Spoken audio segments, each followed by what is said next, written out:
আলোচনা করলেন।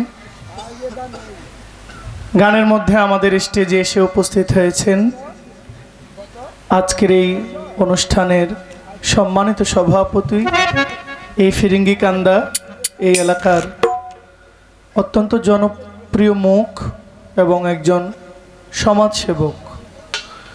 প্রত্যেকটি স্টেজে যিনি নিজের মনে করে উপস্থিত থাকেন এবং শিল্পীদের সঙ্গে যার ভালো একটি অ্যাক্টিভিটিস, সে আমার শ্রদ্ধেয় ভাই জনাব শফিকুল ইসলাম শফিক সাহেব এবং আমার শফিকুল ইসলাম শফিক ভাইয়ের সাথে আরও যারা যারা এসেছেন, আমি আপনাদের সকলের প্রতি সালাম জানাই। এবং আমি আমার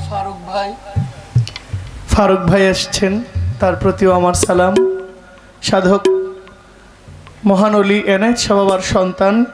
আমি তো আসলে কারোর সাথে পরিচিত হইনি, আমি ঘরের মধ্যে 10 মিনিট সময় পেয়েছি, চুপ করে শুনেছি। জনাব নুরুন নবী পীরজাদা, আমি ওনার প্রতি, ওনার চরণের প্রতি শ্রদ্ধা জানাই। আরও বেশ কয়েকজন আছেন, আমি আপনাদের সবাইকে সালাম জানাচ্ছি। একটি গান করলেন